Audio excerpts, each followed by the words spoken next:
And after what we've seen for the last 20 years, we've seen that we are celebrating 20 years since the party began. I invite us to reflect on our journey of 20 years since our formation in 2005. We are slightly older than the Constitution of Kenya 2010 that we helped to birth. In 2008, we shaped the National Accord and Reconciliation Act and the Grand Coalition government. We have made a significant contribution in Kenya's democratization process and economic growth.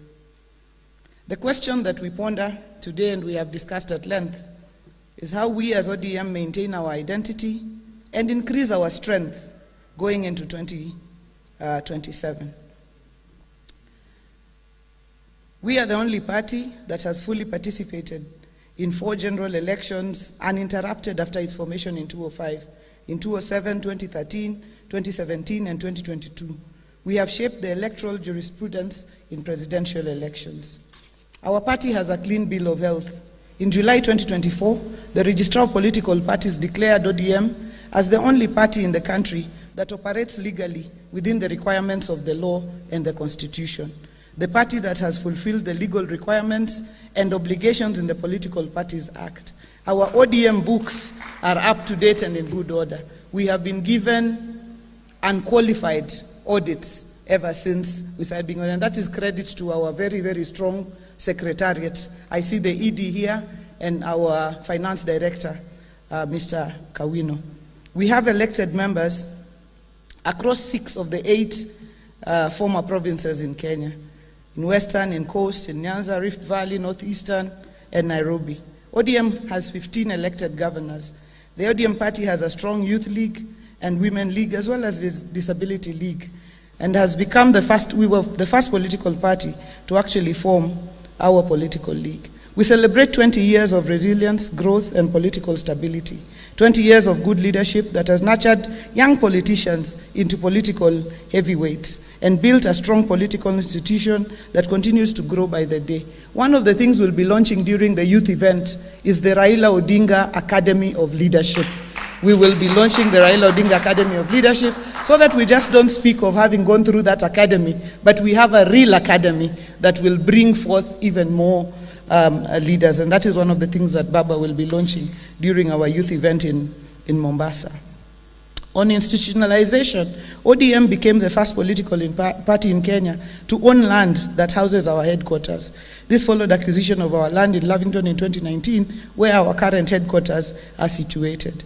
We thank our party leader, Baba Raila Odinga, for your visionary leadership of the ODM party. It is not easy, and it has been mentioned by various speakers. Baba has steered the ODM party to great heights in the last 20 years, and we commit to continue to push as a parliamentary group and as a party to continue to remain strong. As we prepare for the upcoming by-elections and later for the 2027 election, we need to reflect on what has been in our past. We must look at the past to inform the future. This analysis is important as we draw the PG membership from elections. If you look at how we have grown as a party, in 2007, and I see Honorable Mbadi here, Honorable Mili, who are in that parliamentary group, we had 99 of the 210 MPs in parliament at that time. We were the majority party there. When 2017 elections came, in 2013, we had 17 governors. In 2017, we had 13 governors, and in 2022, we had 15 governors. In 2013, we had 17 governors. In 2017, we had 20 governors, and in 2022, we had another 20 senators. We had another 20 senators. In the National Assembly, in 2013, we had 96 members. In 2017, we then went to 76 members. In 2022, we went up again to 86 members. That is why we are talking about 20 years of resilience. In 2013, we had 382 MCAs. In 2017, we had 435 MCAs. And in 2022, we had 473 MCAs. 20 years of resilience. And for us to keep these numbers, we need to keep a strong party.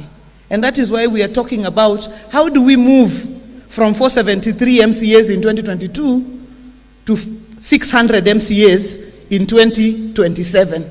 That is the strength that we need to push. And it starts with the by-elections. And I know that the leader of minority, who's also the director of campaigns, is going to organize all of us to go out to help with the by-elections. Not just during the election itself, but during the campaigns for the by-elections.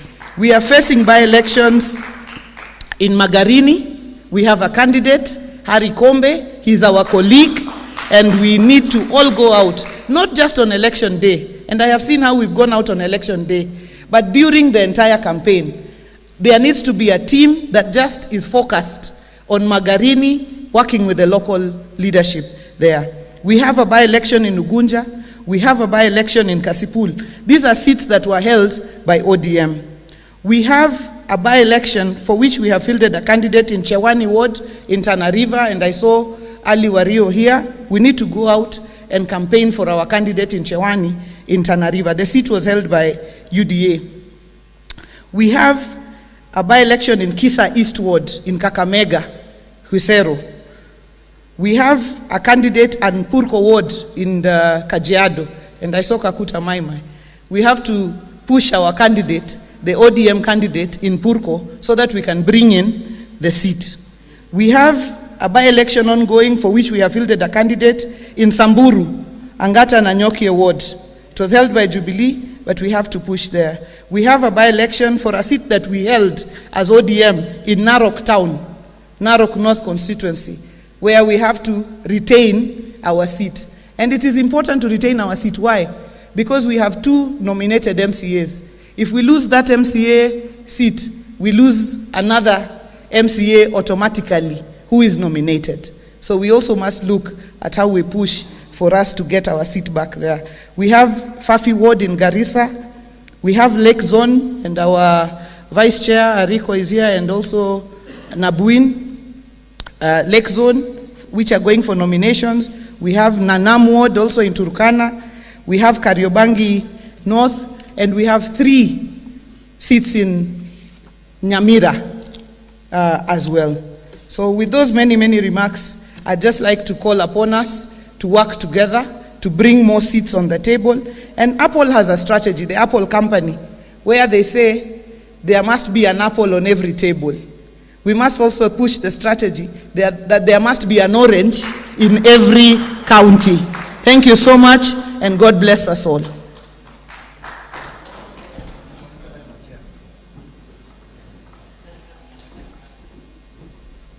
Party leader, under this framework of the broad-based, we have sent experts to the government, and one of the experts, what? Hakuna sauti? Oh, haisikiki, eh? So you didn't hear what you were saying? Wake up us. Pole.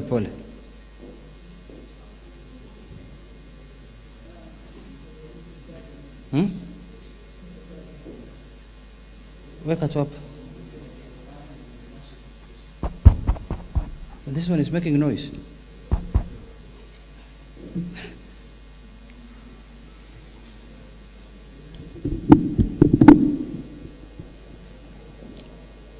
Hi.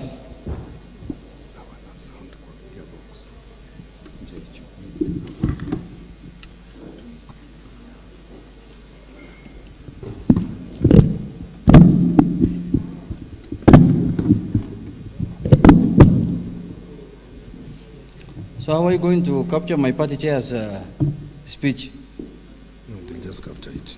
You have gotten, eh? Yeah. Haya, tuanze sasa in the interest of time. Leto yako. Thank you very much. That puts money in the pockets of Kenyans, Baba. That has been your vision all along, and that's why you've been fighting for the downtrodden. And when an opportunity arises for an expert to help now the country in shaping that, you sent our chairman, Honorable John Badi, and from the parliamentary perspective, he has done well. He has done very well. He has put a lot of effort in turning around this economy, and we are proud of him as a party, because we can see the resources that are within our party are immense, because you can see what Honorable Badi has done at the Treasury. All economic indicators are showing that the economy is doing well, and that is courtesy of our former chair, John Badi Ngongo, and we are proud of him because of that, and that's why we have invited him to this PG, so that he can share with us as a parliamentary group what is the situation, what is the status of the economy, what are the challenges, what are the gains we have made for the last 1 year since he became the Cabinet Secretary for National Treasury. We want to know from him, that's why we invited him, and as a party we follow keenly what our experts are doing in government, because we want to make sure that they add value to the society and to the country at large. So I want to take this opportunity now to invite the Cabinet Secretary in charge of economic, the Treasury, in charge of Treasury and economic planning, the former chairman of ODM, who was the chairman of ODM for 10 good years, former member of Parliament for Super South for 15 years, and 1 month, 2 months, or is it 1 year? 2 years of nominated MP, Honorable John Badi Ngongo. Karibu. Then after that, we will have Baba's address.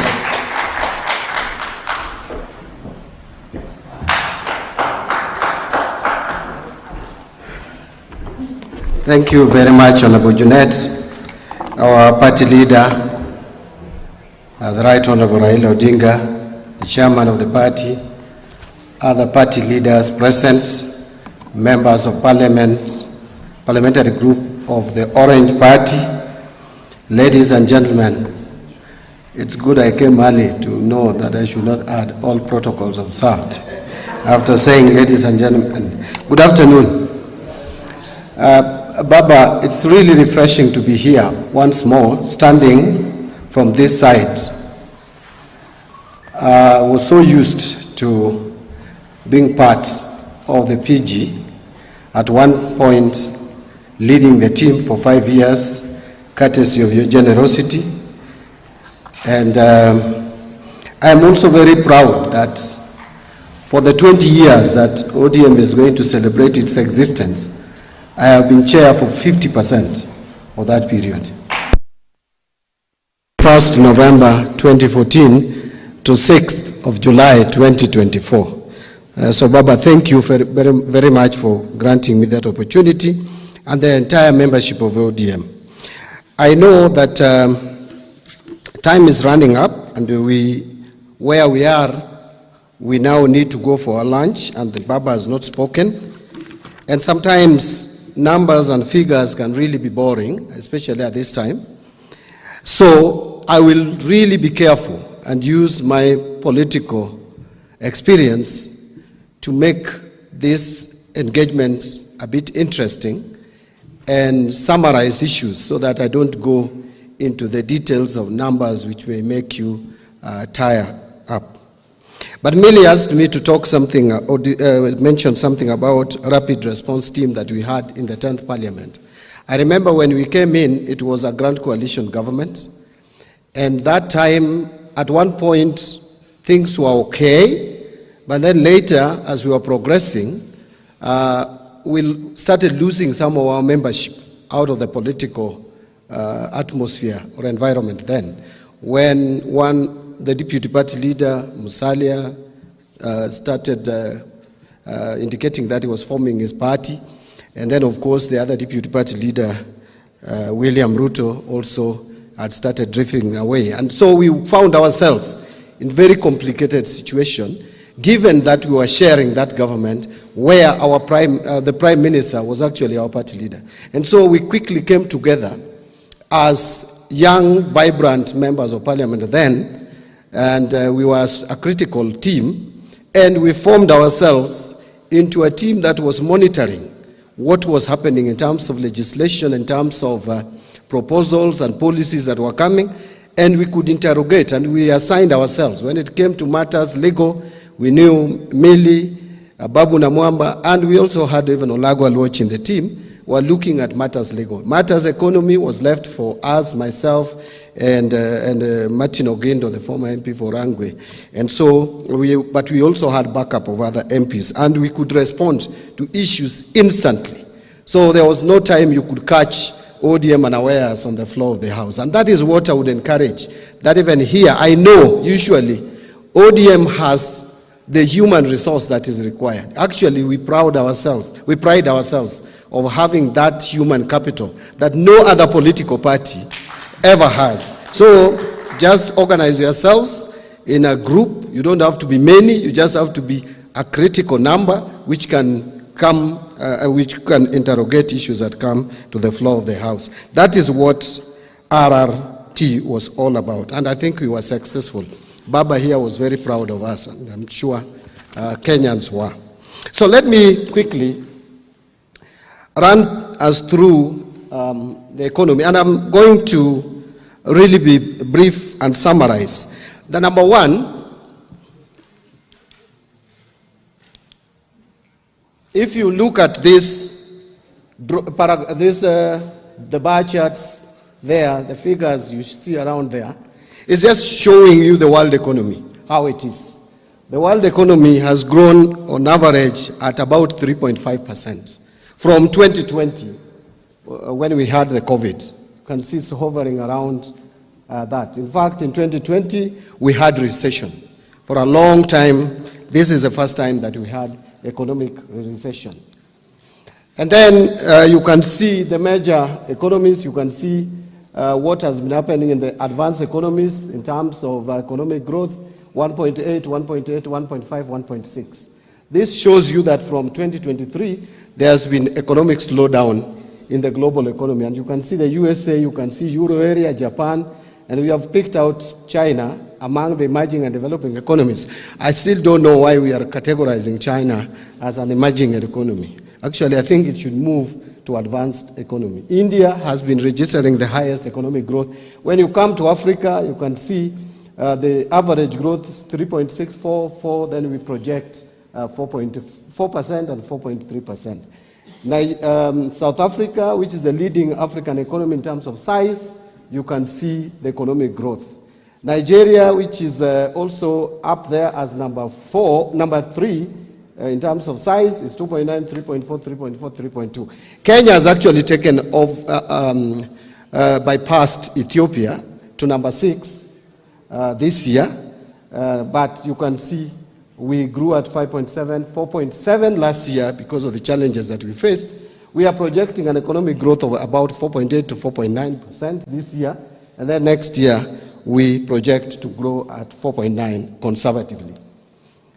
And then this is just, again, emphasizing the same. I have put there, if you want this presentation, it can be provided to you.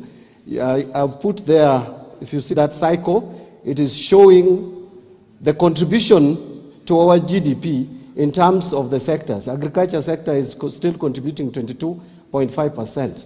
I want you to move down and see manufacturing sector is at 7.3. At one point, it was contributing 12.6% of our GDP. We want it back there because no economy has ever advanced without manufacturing sector performing at over 10%. And so with this 7.3, we are not doing very, very well.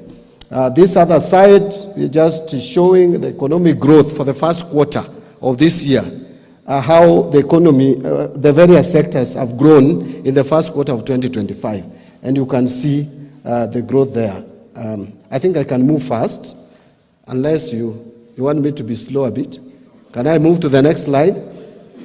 Now, the graph that we have here is about inflation. Inflation is important because it is what reflects the cost of living. And you can see that inflation was what does it peak around October 2022. And then February also 2023 at around 9.6%. But it has come down to now, there was a time it hit almost 2.7%. 2.7% was very close to the lowest that inflation should go, because if it goes below 2.5%, then obviously that economy cannot expand. So inflation, the lower inflation has merit and demerit. You have to be careful. But Kenya, we have chosen 2.5 to 5%. And you can see we are still within that range. So today, the latest data, August, 4.5% is the inflation rate. I have just given a table of what prices of essential commodities have been. I was avoiding 2022 because I didn't want to politicize my presentation. And look at November 2023, you can see the prices of essential commodities from sugar, maize meal, and maize flour, and maize potatoes. There's also electricity cost, which drives the economy, petrol. You can see they were higher in November 2023, but eased in 2024. Right now, they're again a bit elevated, but compared to 2024, August, we are still almost having the same pricing. Again, this is the interest rates. On the interest rates, I want to explain a little bit that the interest rates have eased. So let me start by the interbank rates, the CBR rates. This was highest in August 2024 at 13%. This has gone down to 9.5% in August 2025. What this has done is to help lower the interest rates that we pay on government paper. Today, I'll tell you the latest of Thursday last week, 91-day treasury bill, which was trading at 16% in August last year, today is trading at 7.9%, below 50%, less than 50%. What that means is government is now borrowing cheaply in the domestic market compared to last year. And it is across 91-day, 182-day treasury bill, and even 364-day treasury bill. But even the long-term bonds, you can see the latest bond that we issued was at 12.9% compared to about 18% a year ago. And that has also worked in the interest rates charged by banks. The rates have declined. The average rates that banks now charge is at 15.2% in July 2025. If you compare that to November 2024, it was 17.2. So we have cut almost 2% percentage points. That clearly demonstrates that the private sector can now access loans cheaper than it was in November last year. This is again just explaining the credit to the private sector. Credit to private sector, just look at that curve.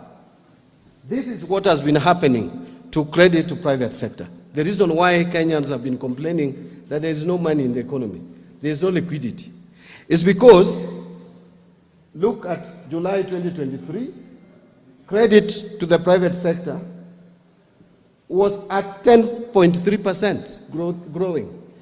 It started coming down. And it came down, and this is largely also because the interest rates were going up. So it came down to negative in January this year. Very worrying trend. Negative 2.9%, meaning that credit extension to private sector was shrinking. Instead of giving money to the private sector, the banks were getting money from the private sector. The net inflow instead of outflow. Very dangerous for the economy, but you can see now it has started picking up. And by July, the credit was growing at 3.3%. And we expect that to continue so that we can have more liquidity in the economy. On current account, I don't want to bore you with this. That is, those are some of the things that I could jump. But let's go to, but I would just tell you that we have seen current account getting better, meaning that the difference between imports and exports in terms of balance of trade, we are increasing our exports. We are also getting more remittances into our economy, although imports have also increased. But now on Forex, again, if I compare 2024, the same period, if we compare June 2024 and June 2025, in June 2024, we had only 3.8 months of import cover. The minimum should be 4 months, but we had 3.8. But the worst is 2022, we were only at 2.3% of import cover, 2.3 times of import cover. Today, we have 11.9 billion US dollars as reserves, which is 5.2 months of import cover, giving us one of the reasons why there is confidence level in the economy from the external players. Exchange rate, again, the shilling was at 160 to the dollar in January 2024. Today, it is averaging 129.3%. Again, this is because of the healthy foreign exchange reserves that we have, managing our liabilities so that there is no threat. In fact, the reason why the shilling almost lost ground is because last year there was a Eurobond that was maturing in June of $2 billion, and the government had not indicated a strategy of managing that liability. And so, clearly, IMF had predicted that Kenya was going to default. In fact, there were 6 countries in Africa which were flagged out for possible default: Ghana, Ethiopia, Chad, Mozambique, and Angola. Only Kenya survived. The other 5 defaulted, and the consequences are really dire. Now, I want to show you something here that will interest you. This is the capital market. If you want to know the investor confidence in the economy, you don't listen to what people say, but you get the statistics of what is happening in our capital markets. You can see from August 2020 how the NSE index was. It was worse around November 2023, 2024, coming to 2024 August. Then it has picked up. From August, we are recording almost the best performance of our Nairobi Securities Exchange. What that means is that investors have more confidence in our economy now and investing in the economy. These are the statistics you can go and get. And I'm happy, in fact, we were talking about ODM here, and Juneta Amanda is minority leader. We were talking about ODM here, and we came into government here to help. So you can see from August 2024, it's going up. That is the investor confidence. Again, this is net foreign purchases. You can see August of this year has recorded the highest ever net foreign investment in Kenya. August of this year.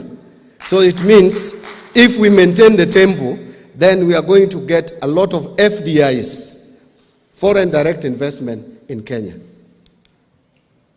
Now, I want to move quickly. I want to pass the budget performance. That one I can engage members of parliament later on how 2024-25 performed. But you have this information. I can send it to you. These are risks. Again, we have a number of risks. We have what may affect our strategy to manage the economy. Now, I want you to look at this table. This table, I'm very deliberate about it. Why? I want to tell you that we are still not out of the woods yet. And you can see from, this is not the table I want you to look at. I will come to it. This, I was just showing, this table, sorry, the table that I've just passed. Anyway, I'll not go back to it. Oh, it is back. This table is just showing you the aggregate numbers of our budget for this year compared to last year. And the deficit is at 4.7%. The table I wanted to show you will come later. I have just demonstrated in terms of sectors. Look at what the percentage of our budget education is taking, 27.6%. But it is still not enough. Capitation is not enough. So it means we have to find ways of making sure we get more resources to finance critical areas. You can see 27% going to education. The second one is public administration and internal relations at 12%. No, there's 21% for energy infrastructure and ICT, and then you can see the others there. These are just numbers. Let me pass the numbers. Let me just go through these numbers. You have them, members of parliament. So I wanted to talk about the shrinking fiscal space. If you check 2010, 2011, we were only collecting 609 billion shillings. You may look at that figure, compare it to what we are collecting today, which is 2,420,000,000, and you think it is kidogo. However, in terms of GDP, we were collecting 17.7% of GDP in terms of ordinary revenue taxes. Today, we are collecting about 12%, 14%. Actually, it is 14%. This percentage is 14. I have shown there just the change in percentage.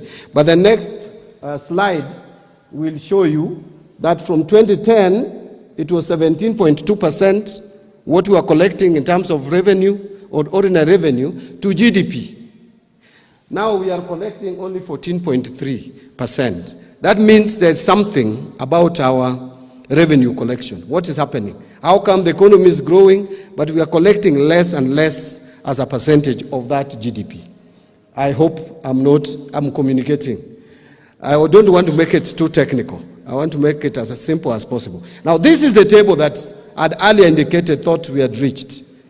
This is a table that you need to pay keen interest in.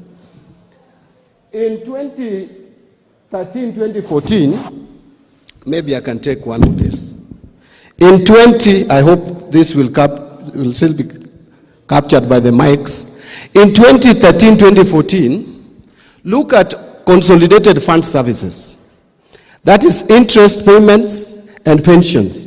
We were paying only 16.4% of ordinary revenue. As a percentage of ordinary revenue was going to consolidated fund services. Today, last financial year, it was at 50% of ordinary revenue. And this year, we are going to spend 48.5%. That's the reality. But look at development budget, which is funded from our domestic taxes. 20.8% in 2013, it has come down to 9.2% today. Meaning now for us to develop as a country, we are largely depending on borrowing. We are not funding our budget, our development budget from our domestic revenue. And that is not healthy.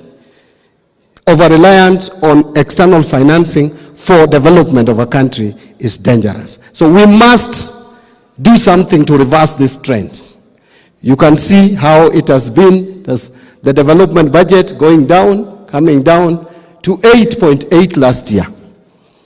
You can use the excuse of what happened last year, but the trend is not very different, even the previous year and this year. So we must reverse that trend. Something else, recurrent expenditure, no much change. You can see recurrent is not growing so much, although the county equitable share, that is going, the ordinary revenue that is going to counties is shrinking as a percentage. And as a party that stands for devolution, that is also something that should worry us. We were spending 20% in 2013, and are now spending less than 15% of ordinary revenue to support our county government. I hope I'm communicating. Yes. Then this just shows you the same thing that I've talked about. Trend of recurrent spending takes the lion's share of total expenditure. You can see the recurrent expenditure. You can claim that, well, the recurrent expenditure here was 18%. It is at 16% here. But development is not doing better. It's actually doing worse, 6.8, and you come to 3.4. So, and then the county equitable share is taking a percentage, and that is something that we need to look at. Again, this is a repeat of what I've talked about. I don't want to spend much time there. So I've just indicated what we may need to do. That one I don't want to bore you with. That is my work. I will come back to this slide 5.3. And the reforms. So this is a primary surplus. This is what we are doing at the Treasury with the primary surplus. What is primary surplus? Primary surplus is total revenue minus expenditure excluding interest paid on loans. So you remove the interest that you pay on loans, the remaining expenditure you subtract from your revenue. That figure should be a surplus. That is when you can manage your debt. But we have been having deficits all through. You can claim that the deficit has been shrinking, but it has been there. But now you can see the policies that were put in place in 2025-26, we are going to have a primary surplus. If we maintain the fiscal discipline, we will have a primary surplus. This is the debt to GDP. You can see it has been rising steadily, very fast, to 68.7. Now is when it started coming down.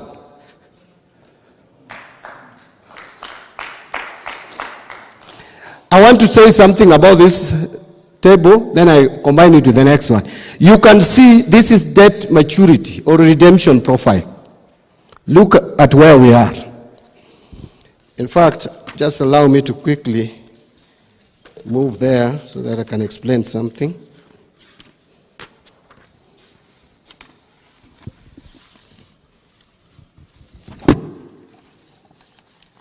Sorry, I'll keep you, yeah, I'm there.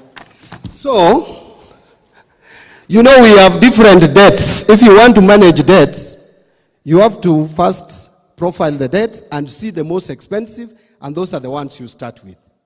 Now, we have 4 categories of debts. We have the cheapest debts, which are called multilateral. Those are the cheapest. Then we have bilateral debts. Then we have international sovereign bond. And then we have commercial bank debts. This is only external debt. I've not discussed with you the domestic debt. Now, this is maturity. These are debts that we must pay in these years. You can see for this year, we will pay a total of 2.64 billion US dollars. The following year, it is 22.24 billion, then 2.906, then 2.525, then 3.328, and like that. Now, this year, if I can put a ceiling here, 2030, 2031, and 2027, 28, there is something that happened here. The COVID. This is COVID period loans. We took loan here, especially from the multilaterals. And those loans were short-term loans, but they were soft loans with no interest, but they are now coming for maturity. They have to be paid. So this is what is happening here. Whoever will lead this country around this time must be aware of this challenge, including ODM. You must be aware of this challenge. Now, here, so multilaterals this year, this financial year, we are paying $609 million. Bilateral, we are paying 871. International sovereign bond, 107. Commercial bank, we are paying 1 billion. In terms of shillings, this year, we are paying 343 billion. That is this figure here. But I am happy for 2 things, which we have done since I went into office. Number one, if you look at this international sovereign bond of 107, it would have been 300 if we did not manage that liability by spreading it out. So we reduced that. But we targeted commercial debts because they are the most expensive. And I will now maybe move to the next slide. This is just a repeat of that. This is a slide that I want to explain in debt.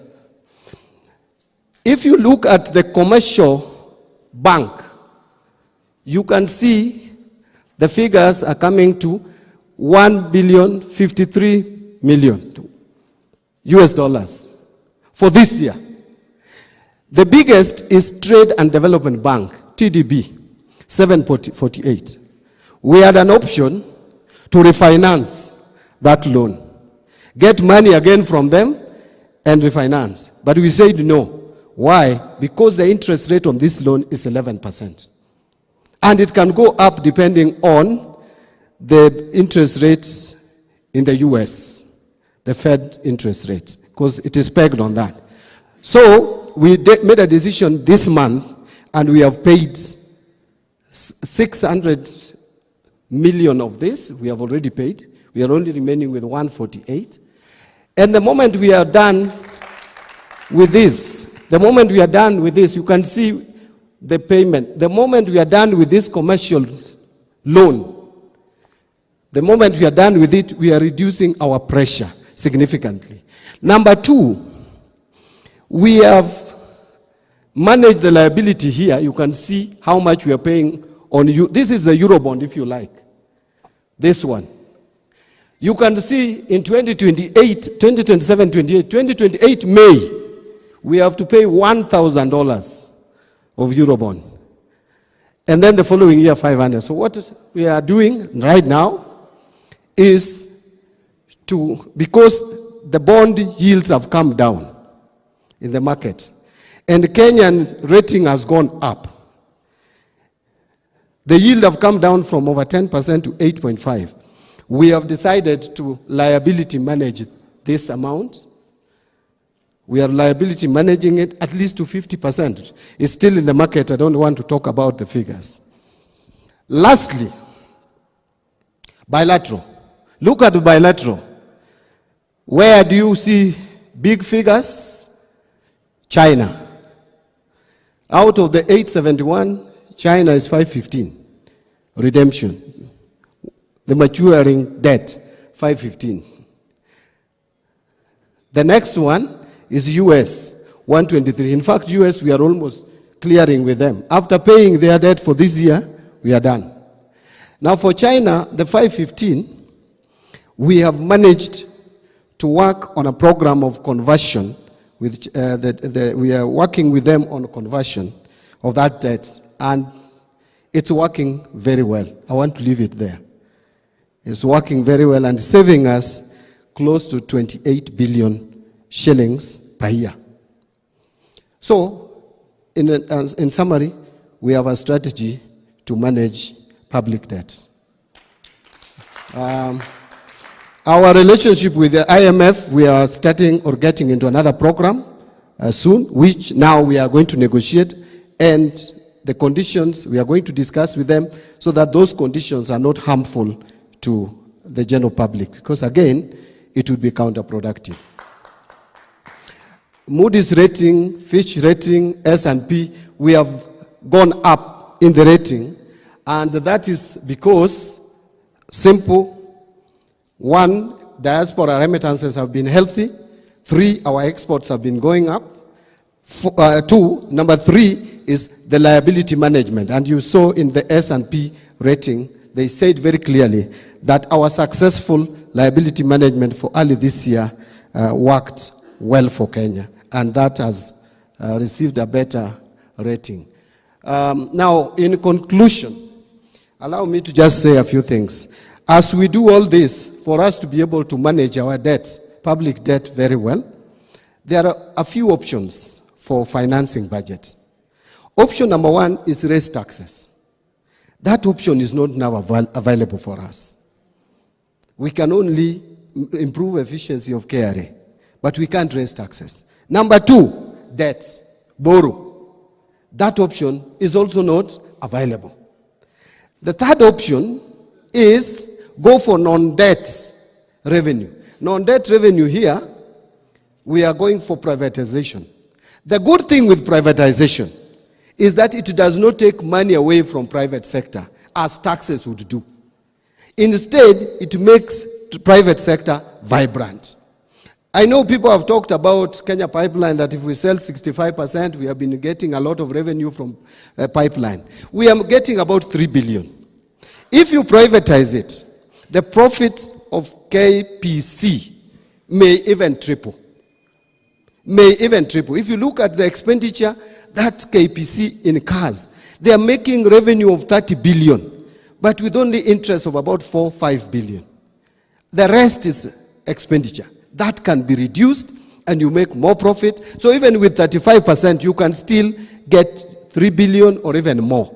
But again, you will have got money, you will have received money, which money would help you support your budget and will help you run your program. So I would request you that privatization, and there is a bill, I will come before Parliament and defend that privatization bill. It is good. It's a good bill. I will discuss it with you. The other one is securitization. I don't have time to discuss that. It's also an option for us. It is selling asset. It is not taking fresh loan. Finally, on reforms, treasury single account is very important because at the moment, people request for money. Then they go and create, you request for 100 million to pay for various services. Then you put it in the current account and use it as you wish. In the process, you find some requisitions are made to pay our party leader, for example, his business, if he supplies or he does business with government. But that money ends up with Junet. Treasury single account, the system we are bringing, if you requisition the invoice, you will pay only the invoice requisition. And that one we have already implemented. It's going to take effect. On the controversial one, e-procurement. I don't know what was said here before I came, and that is where I'm going to end, Baba. On e-procurement, without pretending, we all know what is happening in this country.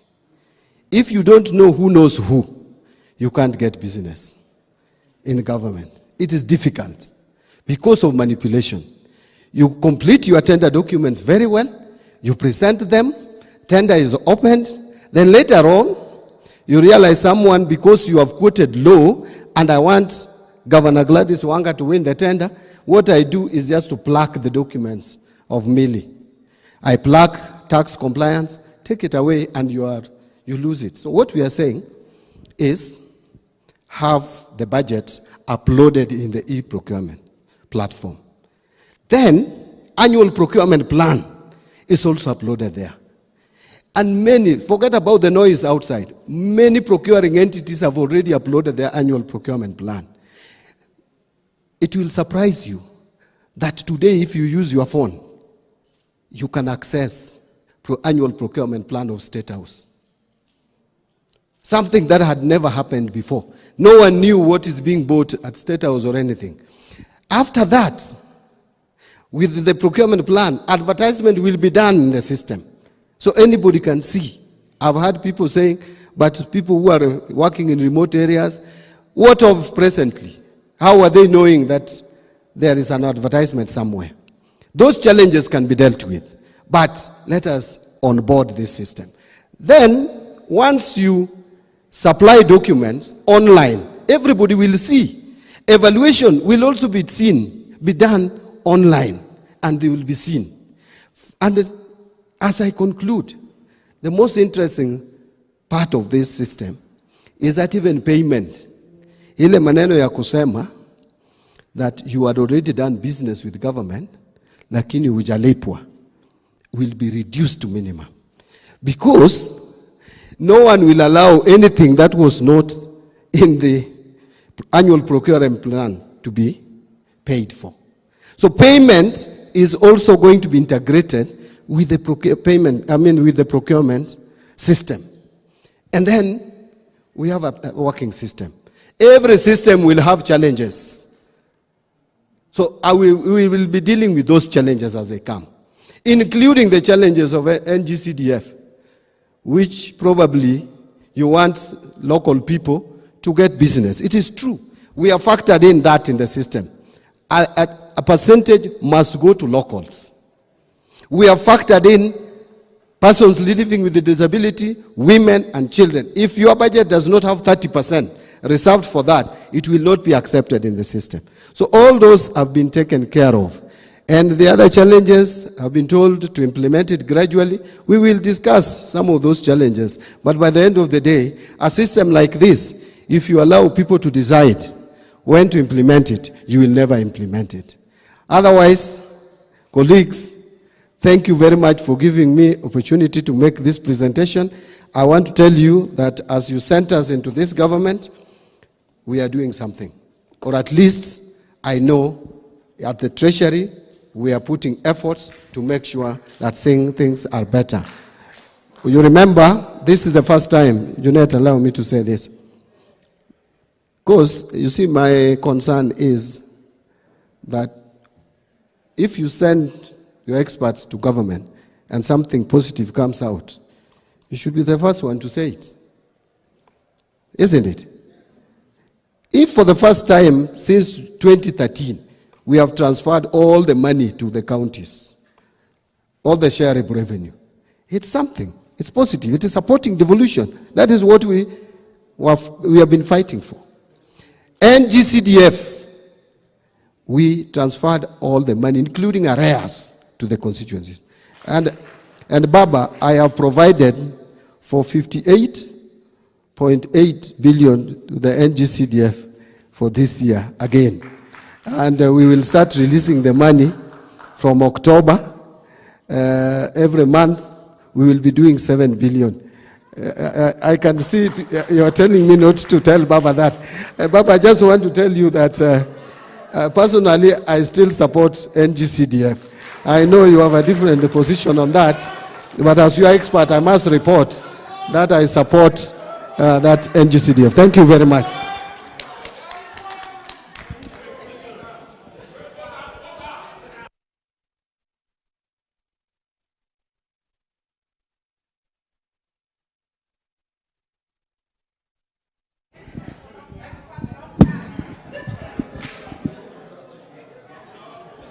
Haya, ODM. Nikisema ODM, mseme tuko tayari. ODM. ODM. Chungwa Nation. Tukutane Mombasa. Chungwa Nation. Thank you very much. Now we have come to the climax of our meeting. Honorable members, I think I can see ODM is vindicated. You've seen the kind of people we have sent to the government. The kind of explanation they have given to our parliamentary group today. And you can see the way things are working. Interest rates are coming down. Ratings have gone up in the international standards. Everything is looking up. And also I want to thank the government for being transparent. This is good. Don't hide anything. This is the best way to run a government. When the parliamentary group asks for information, please avail it this way. So when they understand, when they are taken through the numbers, and when they contextualize the issue, then they will support. But if things are hidden, they will not support. So I am very grateful that you've taken your time, CS, to come and explain to our PG, under the chairmanship of our party leader, all the issues pertaining to the economy of this country. So tell when you go back to your government, or the broad-based government, tell them that we are happy, the way you have explained things here, and we will see. But the issue of e-procurement is a very good thing. The only thing members are asking, you come slowly because they are not sure who will be keeping the servers, where the servers will be kept, whether it's in Treasury or somewhere else. But anyway, it's a good thing, we will support you. And then the issue of privatization that you have raised, I will speak about it, and the issue of securitization, all that, you have explained it very well, and we are happy with it. Now, ladies and gentlemen, because all protocols are not allowed anymore, ladies and gentlemen, can we be upstanding to welcome our party leader, the Right Honorable Raila Amolo Odinga. Wapi makofi?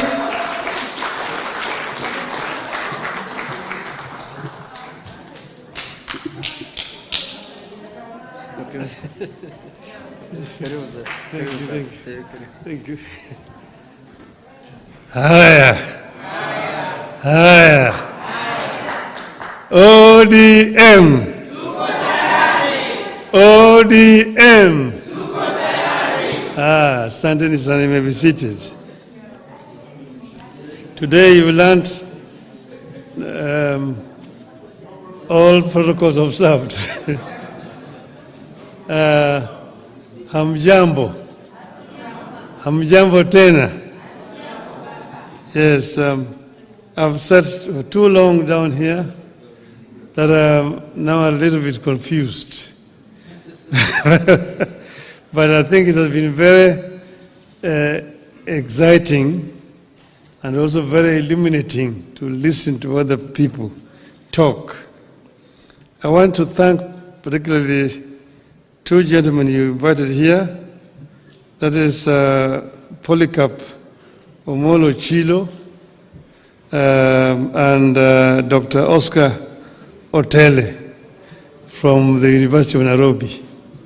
I found their contribution very informative indeed, and with a lot of humor and good touch. And I also want to thank everybody else who has contributed in this discussion today. It was a wonderful session. We thought that it is necessary for us, before you go back, to have a PG, because you have not had a PG where you also brought the party leadership to talk to you together. And we felt that we should do it before the end of the year, particularly before we go for the Jamboree in Mombasa. So I'm not going to bore you with a very long speech. There's a few things that I put together that I want to say. About a year ago, we got together with the UDA party to help steady the ship of the Kenyan nation that had been hit by extreme turbulence and faced a reality of collapse. Some people may not even know exactly where we were, but because I had a first inside impression of what was happening, we were very much almost on the precipice. Because as you see, after so many days of demonstrations, you saw that eventually the military were on the streets. And they were on the streets, of course, they were fairly civil to the Wananchi at that time. But that was because they had not been given instructions. And you know, there is what you always all the time talk about, the chief of defense forces. Once the military are given instructions, they execute. And we are almost there. We're almost there. So he said it's better to have a country that is civil, where leadership can be replaced through the ballot rather than through the bullets. And that was one of the reasons why we did what we did at that time. The coming together started informally, with some of our members joining the government. We later formalized the arrangements through a memorandum of understanding signed publicly with order and shared widely with the public. This far, a core agenda of our coming together has been achieved. We have a stable and peaceful country. We beat back the chaos and created an environment in which we can agree to disagree without staring at collapse. I recognize and appreciate the role our MPs continue to play in the realization of this noble goal of preserving the nation. As I've said before, whatever the differences and misgivings we have as parties or leaders, we must have a country first. Only then can we set about discussing how to perfect the nation's imperfections and even who is to lead the nation. This is a core belief of our party. We stand for and with the country and act in the interest of the people of Kenya. I am convinced that Kenyans want Kenya to stand, and we stand with them on this. Ronald Reagan used to tell Americans, and I quote, "If you ever forget that we are one nation under God, then we will be a nation gone under," unquote. As Kenyans, we know only too well what happened to nations that went under. Some took too long to come back, others never made it back at all. Kenya must never tempt that fate. As a party, we must never be ashamed to remind the people that we can never accept collapse as an alternative path to power. We must never be shy to remind the country that as a party, we have pursued compromise before and will pursue it whenever necessary in the interest of the nation. We had the option of taking it out to the bitter end in 2007-2008. All we needed was to insist that we would not engage in any talks with our opponents. But we saw the danger of Kenya collapsing, and we opted for compromise for the sake of Kenya. We steadied the ship when the gridlock threatened the Uhuru Kenyatta administration. In order to make the country move forward and pass some of the agenda that was seen to be pro-people between 2018 and 2022, ODM had lent a hand. We asked for no titles or positions in return. We insisted only on better policies and programs for the people of Kenya and reforms so that we would not witness the repeat of what had happened in 2017. History indicates that each time the leaders of this country have come together, some great things happen. We got the 2010 Constitution because we made compromises with the President Daniel Arap Moi and made him appreciate that it was in his interest, as well as the country's, to midwife a new constitution. We achieved more under the Grand Coalition government than under the NAC regime. The NAC regime swept to power in a wave of popularity, but quickly got hijacked by isolationists and quickly lost the plot to tribal demagogues. Over time, we have appreciated that it takes teamwork to get any edifice, a country included, back on the right track. Today, we are again seeing early fruits of cooperation between political parties. By blending what ODM has always believed in, with what ODM believes in, we came up with their widely accepted 2025-2026 budget. Thanks to the ODM experts. We have also come up with programs to implement agreements like the NADCO report and the MOU that lay ground for the realization of our broader national ambitions. The ability to make compromises without compromising the core values and the goals is yielding fruits. We are not out of the woods yet, but we are in a better place today than at this time in 2024 or this time in 2023. Much work remains to be done in the pursuit of a stable, equitable, and prosperous country that delivers to the citizens. It will require firm and resolute leadership, regular consultations, more sobriety, and constant focus on the needs of the people.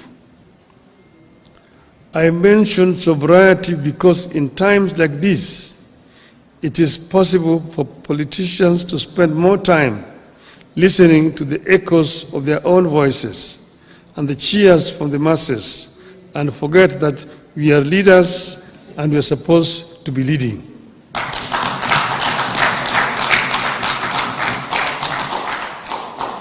In times like these, it is possible to be lost in competing campaigns or populism and forget that leading means making decisions that may sometimes invite booing instead of cheers.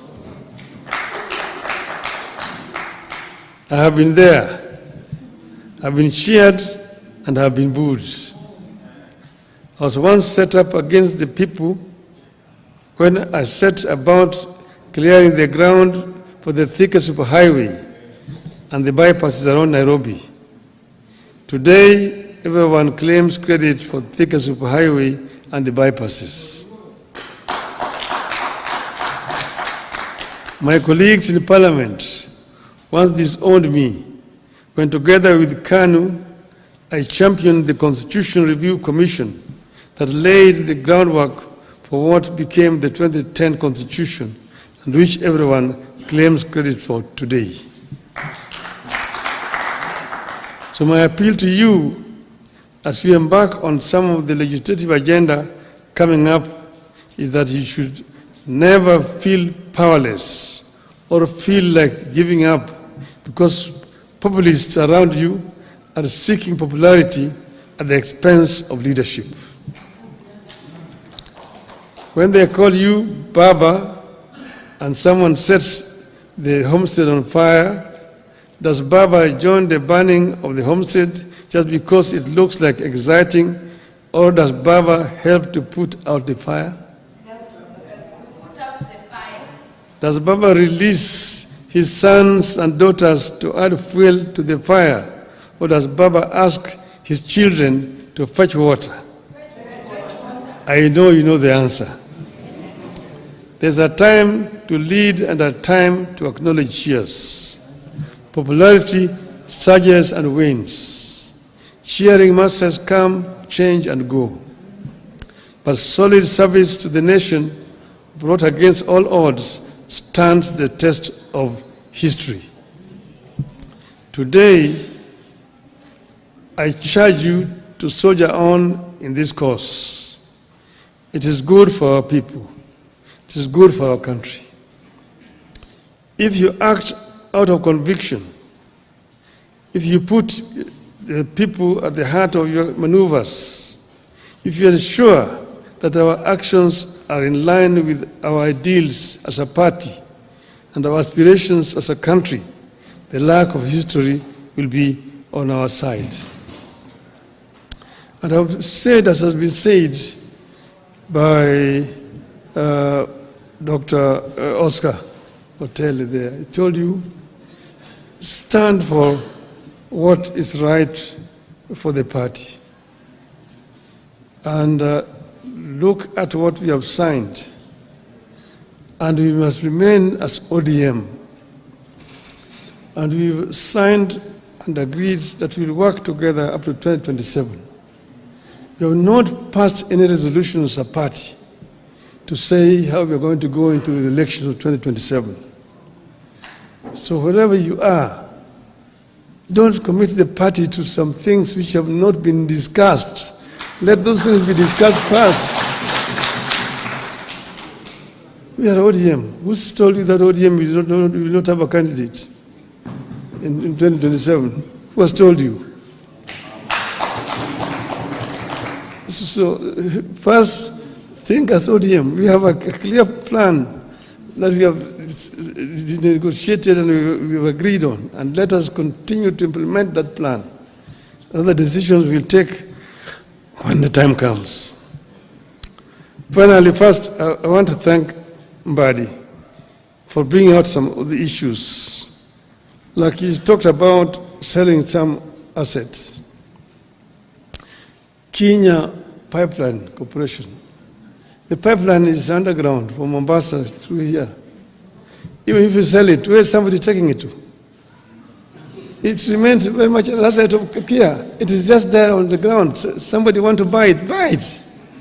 That is what Margaret Thatcher told Britons when the Arabs were coming with petrodollars to buy historical buildings in the UK.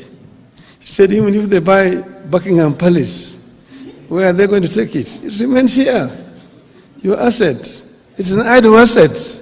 Sell it so that you get money instead of going to borrow. Make money to invest instead of going to borrow here. I want to sell the shares of Safaricom. Why not? Why don't you sell the shares of Safaricom? It just remains here in the country.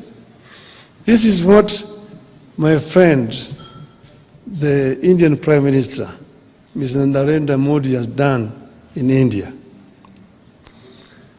When he invited me to go to Gujarat as chief minister then, I went as a chief guest in what is called a Vibrant Gujarat. And there were many people who had been invited from outside India. And I was in a panel discussion with some of the Indian conglomerates, the Tata, Ratan Tata, the Adani groups, and all this together. And we saw how many deals were being signed, people coming to invest in Gujarat. State of Gujarat is one of the states of India. The economy of Gujarat was growing at the rate of 13% per annum, compared to 5-6% of other states.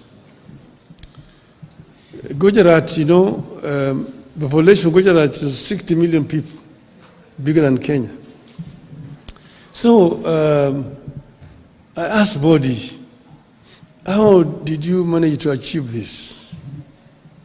He went into his bookshelf and brought me a piece of legislation. He said, this is the secret. This was a PPP law of Gujarat, which he said, make it simple like this. It will attract people to come and invest in your country. Armed with that legislation, I came here and I presented it to the cabinet. And I told him what I saw in Gujarat is something astonishing. We approved the memo in the cabinet. It was then given to the then Minister for Finance, who was acting, Mr. Michuki, to go and prepare a cabinet memo. When he took it to the mandarins in the treasury, they manipulated it, changed so many things. By the time they brought it back to the cabinet, it was a different document. I told them, who will come, who will want to risk his capital with this kind of things you put in this law? It was passed and brought to Parliament, passed, no investors came, because there were so many restrictions and private capital is risk shy. But when I was there, they took me. They took us. I was in that delegation as a prime minister. I'd gone with the current Prime Cabinet Minister, Mr. Mudavadi. We were with President Ruto at that time, with Chris Obure, who was a minister for Public Works. I was with a big delegation. We were taken to a place called Mundra, a port, where they had built. I mean, Modi had given just land to Adanis, 5,000 hectares of land, marshland near the sea. They drained that land and built a port. So they were using that port to import coal from Indonesia. And they put up a power plant, 4,600 megawatts of power. Then the Tata group followed suit and also built a similar plant, 4,600 megawatts there.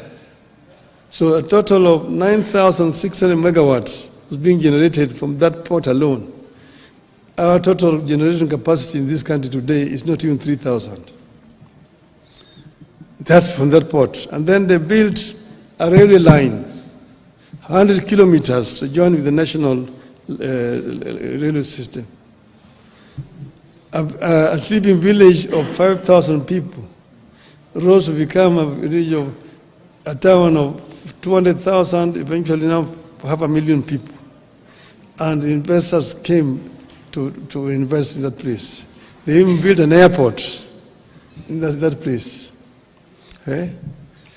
Then I can give you so many other examples.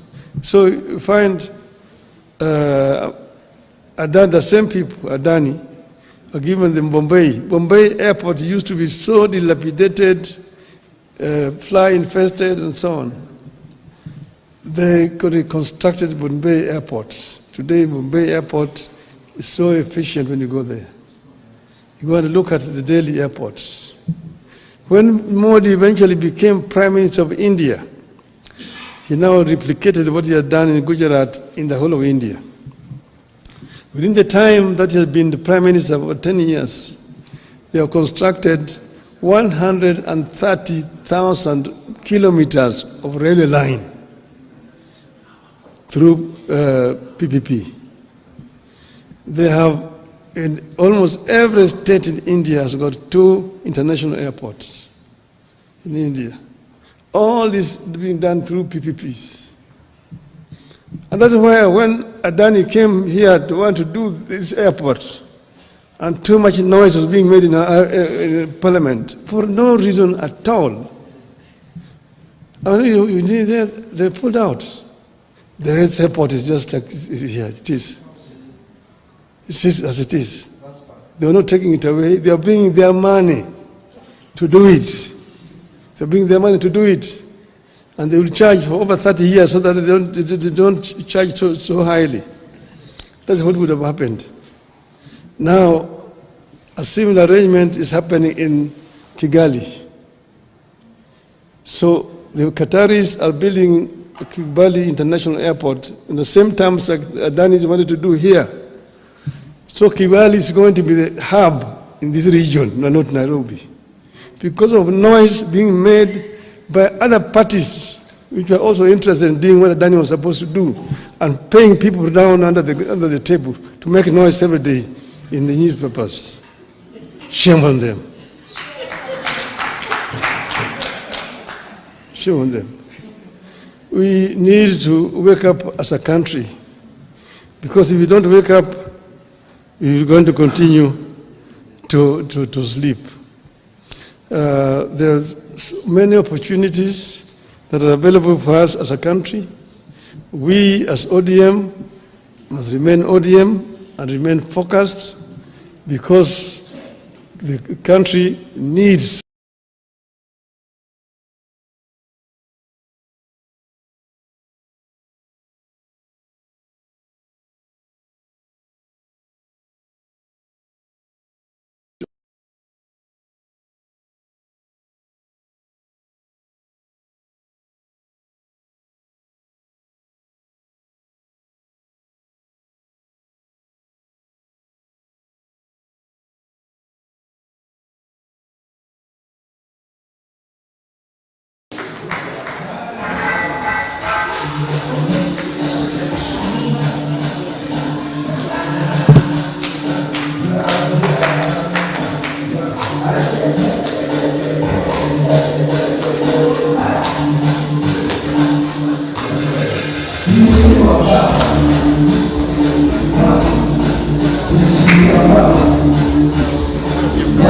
huko nje. Haya.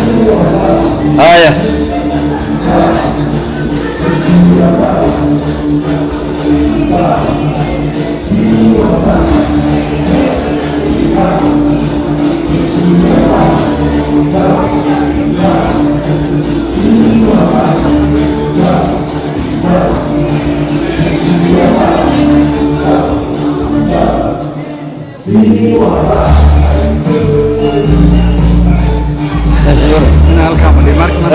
Over kasi apa aja? Ayah. Kisah kan malah ada nukat. Naomba mkuje hapa juu kidogo. Naomba baba arudi kwa jukwaa. Naomba ukuje hapa juu baba. Hapa juu. Hapa ndio pale ya mchezo. Wacha nichukuliwe kama watu hawajakuja. Naomba tukuje hapa juu. Odinga umekuja. Haya. Yote hiyo. Wacha kuja Nimesikia leo mmechapa sio?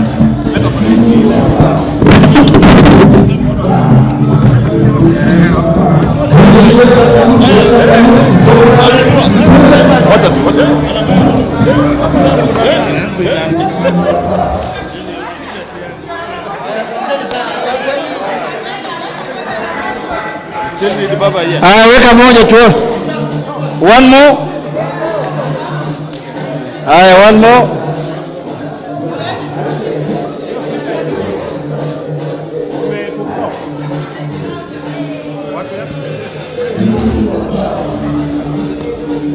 Haya.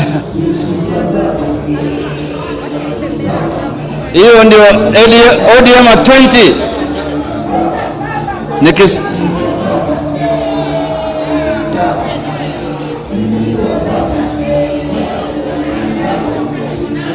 Haya, asanteni sana. DJ narudisha chini. Haya, tusimame tu hapa. Let's just remain standing here so that we conclude the meeting. Baba, we want to take first this opportunity to thank you for gracing our parliamentary group meeting today. And we wanted to do a resolution. But listening to the Baba's national address, it was a resolution on its own. Because it has captured everything we wanted to speak about. Baba has talked about ODM, he has talked about the country, he has talked about the nation, he has talked about the economy, he has talked about the future of ODM, he has talked about everything we wanted to resolve, what to do in Parliament on issues of privatization, issues of PPP, issues of securitization. He has addressed all that. So we are going to take Baba's speech and disseminate it to members of Parliament individually and tell them whenever an issue arises, refer to Baba's speech. Yes. Paragraph 2. Another issue arises, refer to Baba's speech. Another issue of economy, refer to Baba's speech. Issue on politics, refer to Baba's speech. Issue on broad-based government, refer to Baba's speech. If you are in doubt, refer to Baba's speech. And if you want to know more, refer to Baba's speech. That is the position we have taken. Because he has captured everything. He has spoken to us about ODM being a distinct party. He has spoken to us the decision of ODM for 2027. He has spoken to us the economy and Parliament and everything. Now we will sing Chungwa Nation, Tukutane Mombasa. Chungwa Nation, Tukutane Mombasa. Chungwa Nation, Tukutane Mombasa. Chungwa Nation, Tukutane Mombasa. Asanteni sana. We are going to have a photo session with the MPs here, then lunch, then we are done. Thank you also the media for giving us the coverage. Asanteni sana. Mungu awabariki.